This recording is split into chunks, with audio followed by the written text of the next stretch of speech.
Le ministre de la Justice, garde des Sceaux, des Droits humains et des relations avec les institutions constitutionnelles était hier matin au palais Léomba. Ida Reteno Asonoué est allé présenter le projet de loi autorisant le président de la République à légiférer par ordonnance pendant l'intercession parlementaire. Henri Nestor Javé Timboulengue.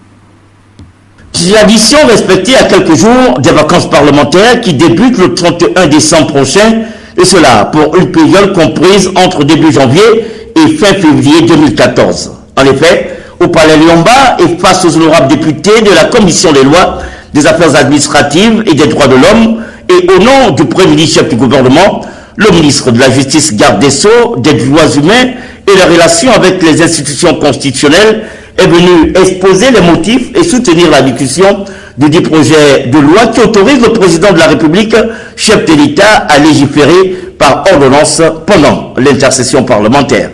L'habilitation de légiférer ainsi dévolue au président de la République, chef de l'État, pendant l'intercession parlementaire, concerne les cas d'urgence en vue de permettre au gouvernement de la République de poursuivre la mise en œuvre de son programme d'action.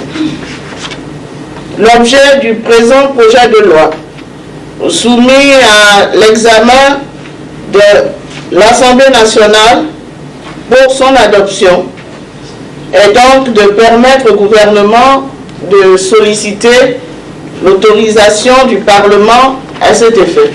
Il faut préciser que le présent décret est pris en application des dispositions de l'article 54 de la Constitution, autorise le président de la République à légiférer par ordonnance en période d'intercession parlementaire dans les matières relevant normalement du domaine de la loi.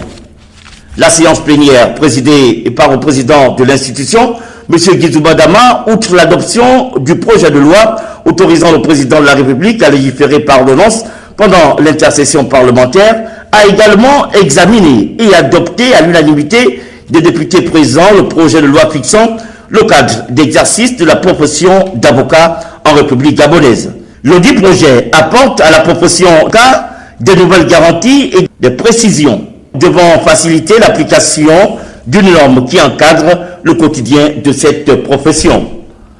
Sur le plan qualitatif, la réforme touche particulièrement l'organisation du barreau, le renforcement de l'indépendance des avocats, notamment en ce qui concerne la maîtrise de leur tableau.